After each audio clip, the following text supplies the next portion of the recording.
Ilang araw bago ang Traslasyon 2026, dumagsa na rin ang ilang mga deboto sa Quiapo Church para makiisa sa pagbabasbas ng mga replika ng Jesus Nazareno. Narito ang Agenda Weekend Report ni Ian Maghanoy live mula sa Quiapo Church. Ian, kamusta ang sitwasyon dyan?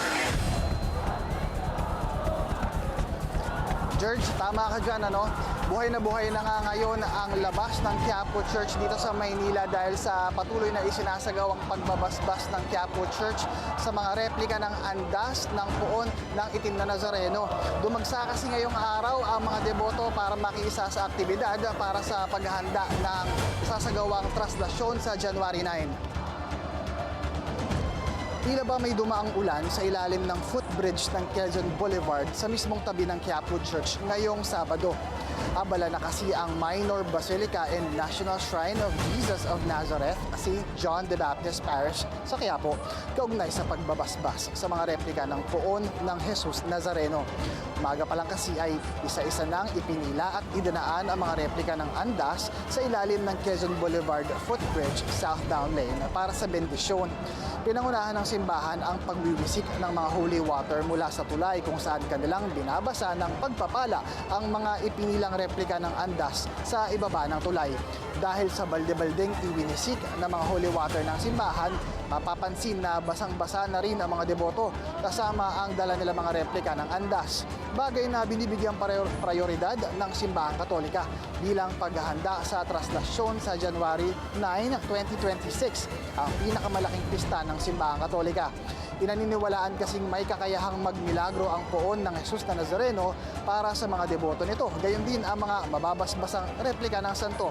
Kaya maging ang mga batang deboto tuwang-tuwa sa pagbabasbas. Kasabay ng aktibidad ay ang mga dance performances sa saliw ng banda na pinangunahan naman ng mga hindi mahulugang karayom na bilang ng mga deboto. Una ng pansamantalang isinara ang buong kalsada para sa pagdiriwang dahil sa dami ng mga dumadagsang deboto. Umabot din kasi ang dulo ng pila ng mga replika ng andas mula pa San Sebastian, paikot ng Manila City Hall hanggang dito sa Plaza Miranda, partikular sa Quiapo Church. Bagay na tiniis ng ilang mga deboto sa ngalan ng pananampalataya sa puon ng Jesus Nazareno. Sa pamilya namin, dati medyo hindi kami nakakaahon. Medyo nung kami, nakikilala namin siya, yung gulo namin pamilya, naaayos na. Inaasahan namang bukas ay manunumbalik ang natural na galaw ng Quezon Boulevard at ng Quiapo. Sa January 7 pa kasi ang nakatakdang pahalik ng puon ng Jesus Nazareno na siyang isasagawa sa Quirino Grandstand.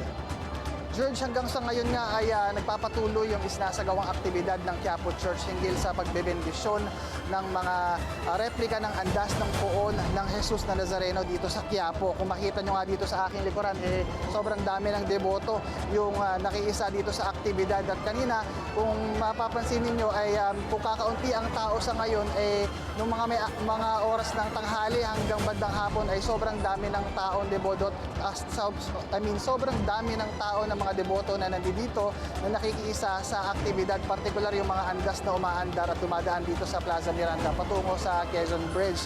At wala pang katiyakan sa ngayon ang Quiapo Church kung anong oras matatapos ang isinasagawa na aktibidad kaugnay sa pagbibindisyon ng mga andas.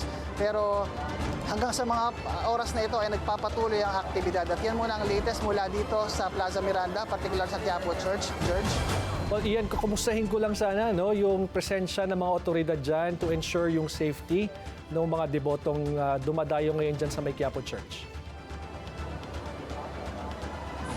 Tama ka dyan, George. Mahigpit na ipinatutupad ng Manila Police District ang pagbabantay ng seguridad dito sa Plaza Miranda maging sa kahabaan ng Quezon Boulevard sa tabi mismo ng Quiapo Church para masiguro ang kaligtasan ng mga deboto maging ng mga motorista sa gitna ng aktibidad. George? Maraming salamat, Ian Maghanoy, nag-uulat live mula sa Quiapo Church sa Maynila.